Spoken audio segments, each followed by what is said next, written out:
Happy hormones అని చెప్తుంటారు. Yes. శరీరంలో హ్యాపీ హార్మోన్స్ అంటే ఏంటి సార్? ఎండార్ఫిన్స్ అని అంటారండి. ఓకే. ఈ హ్యాపీ హార్మోన్స్ అంటే ఎందుకు ప్రొడ్యూస్ అవ్వాలి హ్యాపీ హార్మోన్స్ అంటే ఫస్ట్ మన బాడీలో ఈ ఈ మనకి మెలటోనిన్ అనేది ఒక చాలా ఉపయోగపడే మనకి నిద్రని క్రియేట్ చేసే ఒక హార్మోన్ అనమాట.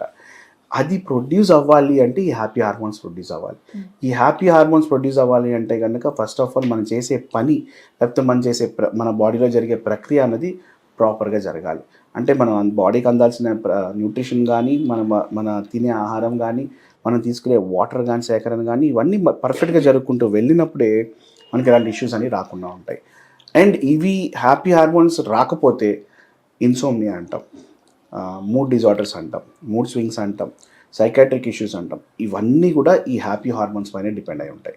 సో కాబట్టి వ్యాయామం, టైంకి భోజనం చేయటం, పడుకోవటం, అలాగే అదర్ ఎక్స్ట్రా కరిక్యులర్ యాక్టివిటీస్ అంటే పొద్దున్న సాయంత్రం దాకా చదివే కాకుండా అలాగే పొద్దున్న సాయంత్రం దాకా వర్కే కాకుండా సమ్ ఎక్స్ట్రా కరిక్యులర్ యాక్టివిటీస్, అది డ్యాన్స్ అవ్వచ్చు, అడ్వెంచర్ అవ్వచ్చు, లేకపోతే ఇంకా అదర్ సమ్ గుడ్ గార్డెనింగ్ అవ్వచ్చు, ప్లాంటేషన్స్ని అది ఎనీథింగ్. సో లేకపోతే బుక్ రీడింగ్ అవ్వచ్చు, ఇలాంటివి ఏమన్నా కూడా ఎక్స్ట్రా కరిక్యులర్ యాక్టివిటీస్ పెట్టుకుంటే మనకి హ్యాపీ హార్మోన్స్ అనేవి ప్రొడ్యూస్ అవుతాయి. పాల కంటే 10 రెట్లుగా ఉండే ఆహారం కానీ ఏంటి అవేంటో చెప్తారా? ఒకవేళ పాలు పడట్లేదు అనుకున్నప్పుడు మన దగ్గర కాల్షియం సోర్సెస్ అనేవి చాలా ఉన్నాయి. ఫర్ ఎగ్జాంపుల్ నువ్వులు, ఓకే, అలాగే రాగి, నెక్స్ట్ అలానే ఆల్ సార్ట్ ఆఫ్ బాదామ్స్ అంటే నట్స్, బాదంలో ఏ వెరైటీ అయినా తీసుకోండి, దాని పాలు అంటే ఆల్మండ్ మిల్క్ అంటాం, దాంట్లో కూడా కాల్షియం మనకు బాగానే ఉంటుంది. సోయాలో కూడా కాల్షియం ఉంటుంది. సో వీటన్నిటిలో కూడా కాల్షియం అనేది ఉంటుంది. సో డైరీ ప్రొడక్ట్స్ పడని వాళ్ళు లేకపోతే లాక్టోస్ ఇంటాలరెన్స్ ఉన్న వాళ్ళు ఇలాంటి మిల్క్స్ మీద డిపెండ్ అవ్వచ్చు అనమాట. సంపూర్ణ ఆరోగ్యం కోసం తీసుకోవాల్సిన ఆహారం ఏంటి? సంపూర్ణ ఆహారం అంటే for example carbohydrates, macronutrients, carbohydrates, proteins, fats. So carbohydrates అనేవి ప్రతి మనిషికి చాలా అట్లీస్ట్ మినిమం మోతాదు అనేది చాలా ఇంపార్టెంట్. ఎందుకంటే ఇన్స్టెంట్ ఎనర్జీ రావాలి. ఇప్పుడు ఏదైనా ఒక పని చేయాలి, వెంటనే ఏదైనా తీసుకుని పరిగెట్టాలన్నా మనకు కొంచెం ఓపిక ఉండాలి. కాబట్టి కార్బోహైడ్రేట్స్ అనేది చాలా ఇంపార్టెంట్.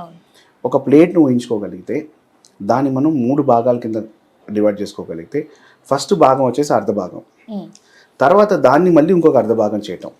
సో ఒక సెమీ సర్కిల్, ఒక టూ హాఫ్ సెమీ సర్కిల్స్ ఉంటాయి మన దగ్గర. సో ఒక 1/4 పోర్షన్లో కార్బోహైడ్రేట్స్ ఉండాలి. మిగతా పోర్షన్లో నాన్ స్టార్చీ వెజిటబుల్స్ అంటాం లేదా ప్రోటీన్. నాన్ స్టార్చీ వెజిటబుల్స్ అంటే కాలీఫ్లవర్, క్యాబేజు, బీన్స్. స్టార్చీ అంటే ఏంటి మళ్ళీ పొటాటో, దుంపలు, ఇవన్నీ స్టార్చీ వెజిటబుల్స్ అన్నమాట. సో అవి కాకుండా ఇలాంటివి ఎక్కువ అంటే పీచు పదార్థాలు ఉండే ఎక్కువ ఉన్న కూరలు ఏవైతే ఉంటాయో అవి ఈ హాఫ్ పోర్షన్స్లో ఉండాలి. అండ్ అదే మిగతా హాఫ్ పోర్షన్లో అంటే హాఫ్లో హాఫ్ పోర్షన్ 1/4 పోర్షన్లో దాంట్లో హాఫ్లో ప్రోబయోటిక్స్ ఉండాలి. ప్రోబయోటిక్స్ అంటే పెరుగు, మజ్జిగ, లేకపోతే ఏదైనా పులిసినవి అంటే నైట్ టైం నుంచి పొద్దున్న నాకు ఫర్మెంట్ అయిన ఫుడ్స్ అలాంటివి పెట్టుకోవడం. నెక్స్ట్ బటర్ మిల్క్ కానీ మిగతా హాఫ్లో పప్పు కానీ సాంబార్ కానీ ఇట్లాంటివి ఉండే పప్పు, దాల్ అనమాట, vegetable proteins. So non veg వాళ్ళు ఒకవేళ తినాలి అనుకుంటే కనుక ఈ పైన హాఫ్లో స్టార్చీ వెజిటబుల్స్, నాన్ స్టార్చీ వెజిటబుల్స్తో పాటు హాఫ్ పోర్షన్లో నాన్ వెజ్ ప్రోటీన్ పెట్టుకోవచ్చు. లేదు కంప్లీట్ అసలు పప్పు కూడా తిన్న వాళ్ళు ఓన్లీ నాన్ వెజ్ ప్రిఫర్ చేసే వాళ్ళు ఈ భాగంలో ప్రోటీన్ పెట్టుకుని నాన్ వెజ్ ప్రోటీన్ పెట్టుకుని ఈ భాగంలో ఎక్కువ వెజిటబుల్స్ పెట్టుకోవచ్చు. ఈ 2 కాంబినేషన్లో ఏదైనా చేయొచ్చు.